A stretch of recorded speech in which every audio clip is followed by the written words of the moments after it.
আসসালামু আলাইকুম। এই বিজয়ের মাসে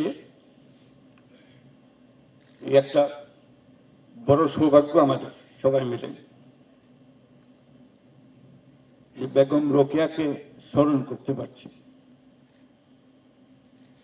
এবং এই স্মরণের একটা যথোপযুক্ত পদ্ধতিও আমরা অনুসরণ করছি। তার স্মরণে একটা পদক তাদের উদ্দেশ্যে দেওয়া যারা বেগম রোকেয়ার পদাঙ্ক অনুসরণ করে সমাজকে এগিয়ে নিয়ে গেছে। আজকে আমরা সবাই সৌভাগ্যবান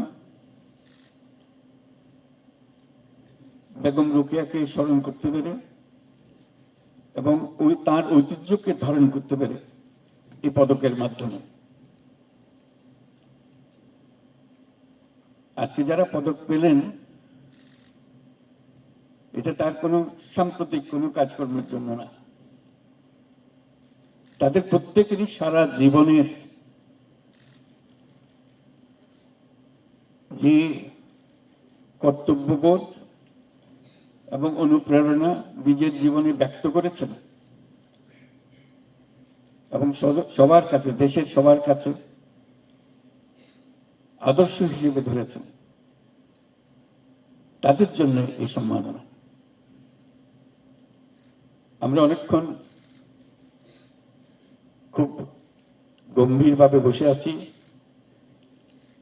আমার মনে হয় এবার আমরা একটু দাঁড়িয়ে যারা পদক পেলেন তাদের জন্য জোরে একটা তালি দিই, মনটা খালি, মনটা ভরে তালি দিই।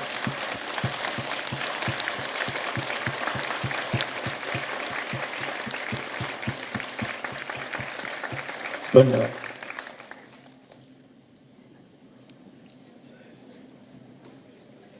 আমরা ছোটবেলায় অষ্টম শ্রেণীতে প্রথম বেগম রোকেয়া সম্পর্কে কিছু পড়েছিলাম।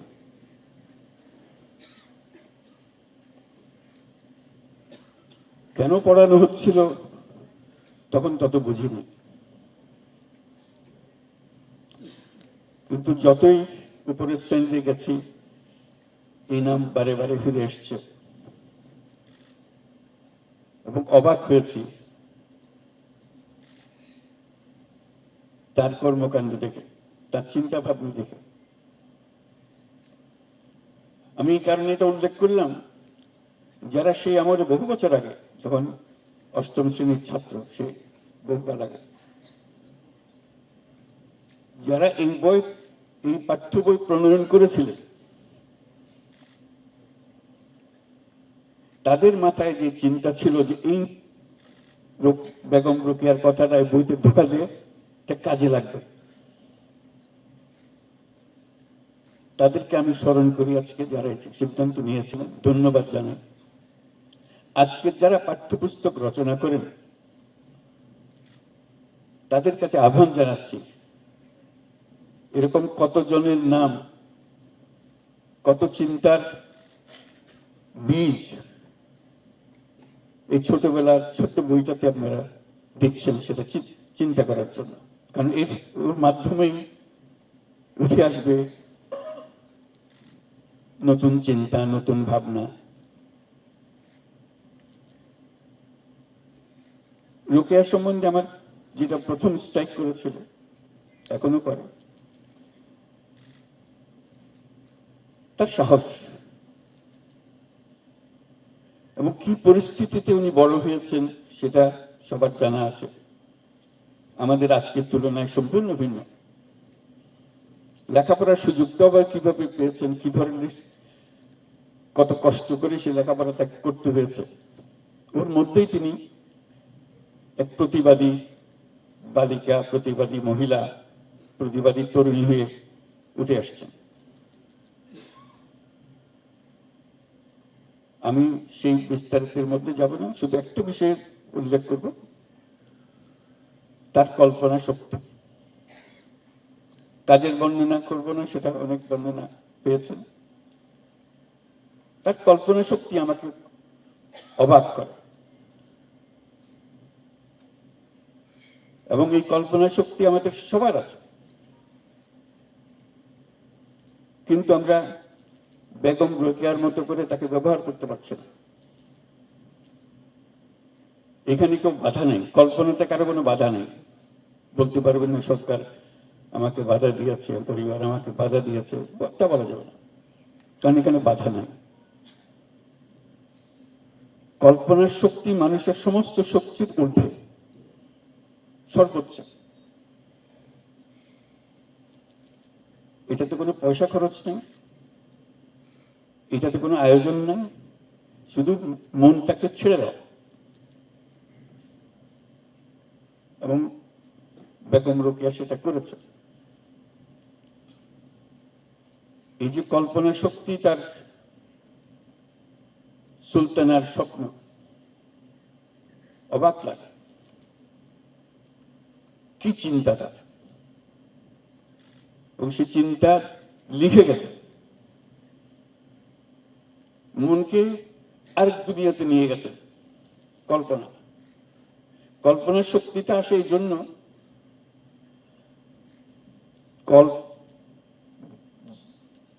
কল্পনা ছাড়া বাস্তব সম্ভব না।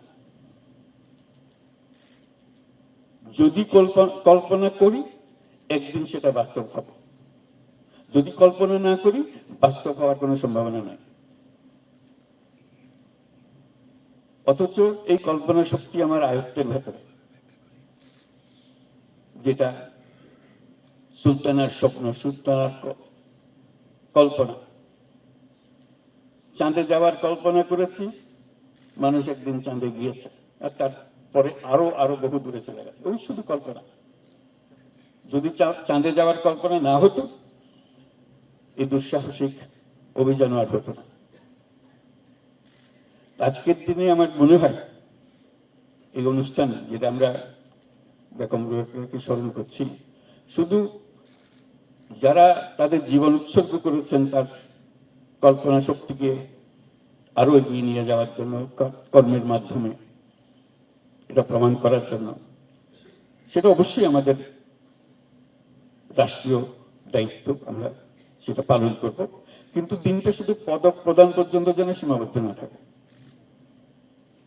সারাদিন ব্যাপী যারা পদক পেলেন, তারা কি কি করলেন, সেটা আমরা তরুণ তরুণীদের জানানোর ব্যবস্থা করতে হবে। তো এটা যদি একটা দিনব্যাপী বা বিকালে এক সময় তারা যারা পদক পেলেন, তারা এদের সঙ্গে ইন্টারাকশন করতে যেতে পারত, তাহলে এটাকে অনেক দূরে নিয়ে যাওয়া যেত।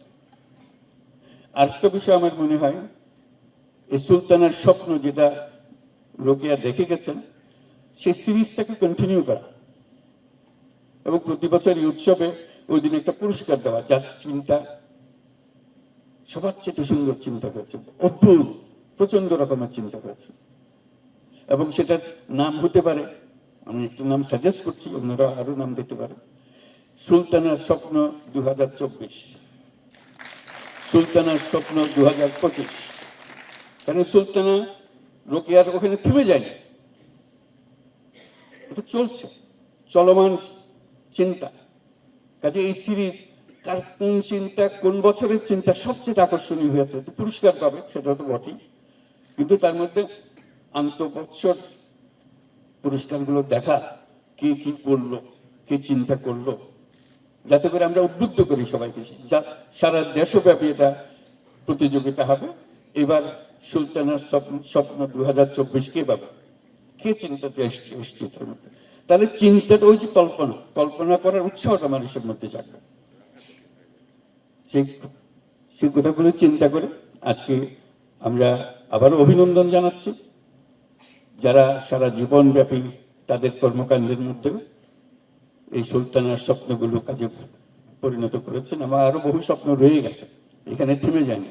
তারা আমাদেরকে এক পর্যায় পর্যন্ত নিয়ে এসছেন, সামনে প্রজন্ম আরো দূরে নিয়ে যাবে। প্রতি বছর আমরা শুনতে পাবো, জানতে পারবো যারা এই কাজে নিয়োজিত আছেন, যারা আজকে পদক পান নাই, পদকের কাছাকাছি এসছেন, তাদেরকেও আমি অভিনন্দন জানাচ্ছি। এখানে যে আমরা আপনাকে দিতে পারলাম না, তার মানে এই নয় যে আপনাকে সমাজ স্বীকৃতি দিল না।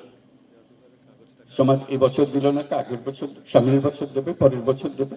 আবার পদকের জন্য আপনি কাজ করছেন সেটাও আমরা মনে করি না।